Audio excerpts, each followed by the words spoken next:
আজকে আমি বানালাম মোচার কোপ্তা কারি। এইভাবে মোচার কোপ্তা কারি বানালে মাছ মাংসের স্বাদকেও হার মানাবে। আমি প্রথমে একটা এখানে মোচা নিয়েছি, এবার মোচাটাকে আমি ছাড়িয়ে নেব। মোচা ছাড়ানো আমার হয়ে গেছে। এবার দেখুন মোচাটাকে আমি পরিষ্কার করে নিচ্ছি। এইখানে যে একটা মোটা শীষের মতো আছে আর পাতলা আবরণ আছে, সেগুলোকে আমি ফেলে দেব।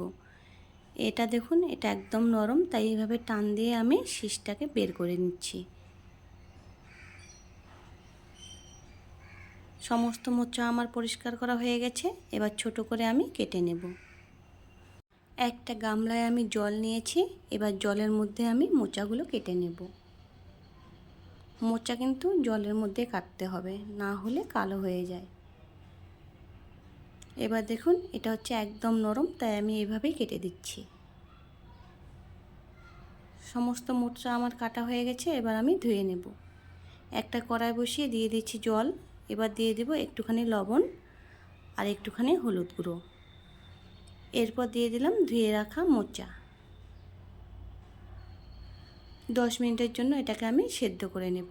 এখন আমি একটা মিক্সচার জার নিয়েছি, আর এখানে দিয়ে দেব ভিজিয়ে রাখা চাল আর ডাল। এগুলো আমি 1 ঘন্টা আগে ভিজিয়ে রেখেছিলাম। এবার দিয়ে দিলাম কয়েকটা কাঁচা লঙ্কা, 2 টুকরো আদা আর কয়েকটা রসুন। দিয়ে দিলাম একটুখানি জল। এবার এটাকে আমি একটা পেস্ট করে নেব। পেস্ট করে নেওয়া হয়ে গেছে। এবার একটা থালায় আমি ঢেলে নিলাম। এদিকে মোচাটা আমার সিদ্ধ হয়ে গেছে।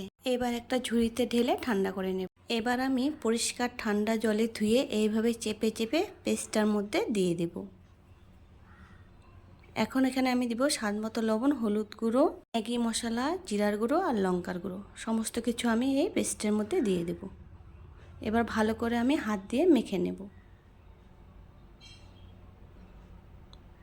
মাখা হয়ে গেছে। এবার একটা প্যান বসিয়ে প্যানটা গরম করে দিয়ে দিলাম তেল। এখন আমি একটু একটু করে দিয়ে কোপ্তাগুলো ভেজে নেব।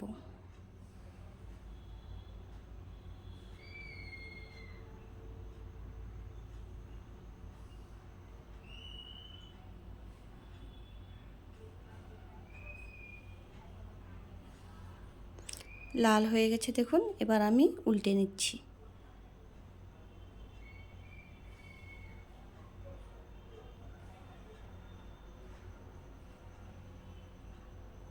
এইভাবে উল্টে পাল্টে কোপ্তাগুলো আমি ভেজে নেব।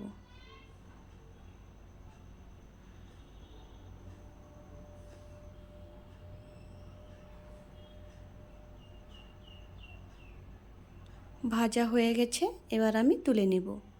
একইভাবে সমস্ত কোপ্তা আমি ভেজে নেব।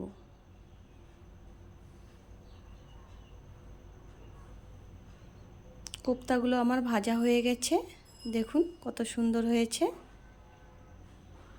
এরপর আমি একটা কড়াই বসিয়ে কড়াই গরম করে দিয়ে দিলাম তেল। তেল গরম হয়ে গেলে দিয়ে দিলাম পেঁয়াজ কুচি। পেঁয়াজগুলোকে আমি লাল করে ভেজে নিলাম।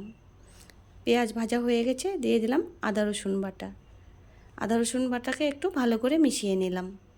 এরপর দিয়ে দেব স্বাদ মতো লবণ, হলুদ গুঁড়ো, জিরে গুঁড়ো আর লঙ্কার গুঁড়ো।